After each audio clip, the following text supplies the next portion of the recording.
The chandelier lights shimmered above the grand ballroom. Champagne flutes clinked. Laughter bubbled, and my sister, Isabel, stood at the center of it all, radiant, perfect, victorious. And cruel. She had always been cruel. But tonight, with a husband on her arm and a crowd at her feet, she was merciless. To my dear sister Eleanor, she cooed into the microphone, a smile playing on her lips. Who never thought she'd be here because, well, let's just say wedding bells don't chime for used products. The room erupted in laughter. Even my own mother, sitting at the head table, covered her smirk with a gloved hand. Next to Isabel, my other sister, Juliet, whispered something in her ear, and they both erupted into giggles.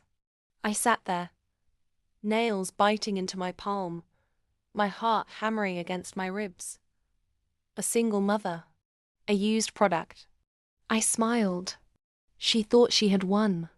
But what Isabel never understood was that war was not won in a single battle.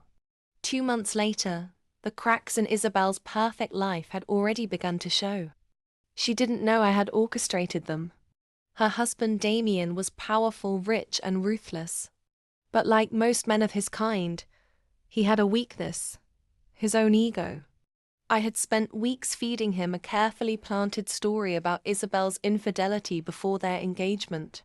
The seed of doubt sprouted fast.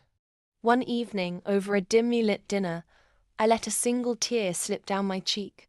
"I never wanted to tell you, Damien," I murmured, voice trembling. "You deserve the truth, but it's not my place." His grip on his whiskey glass tightened. "Tell me." I let silence stretch, as though battling myself. Then I sighed. "She was with someone right before your wedding." I hesitated. Juliet covered for her. Damien had his suspicions. I knew that. Within a week, he had hired a private investigator. Within 2, he had the proof. By the end of the month, Isabel was out of his estate, stripped of her title as Mrs. Laurent. The grand love story she had paraded before the world was reduced to a scandalous headline. She called me, screaming, "You did this!" She spat. I didn't deny it. "You called me a used product, dear sister," I murmured. "Funny. You're the one discarded now." I ended the call before she could reply. But I wasn't done yet. Juliet was next. She had laughed the loudest at my humiliation after all. She had a defiant, sweet, naive Alexander, heir to a vast shipping empire. A man whose family prided themselves on their name, their untarnished legacy. I simply made sure he found out about Juliet's secret affair with their chauffeur. A single email, an anonymous tip. A scandal too delicious for the press to ignore. The engagement was over in days. I never raised my voice. I never struck them. That I ruined them.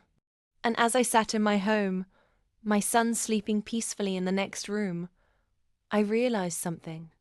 Revenge wasn't about making them feel my pain. It was about making sure they never forgot it.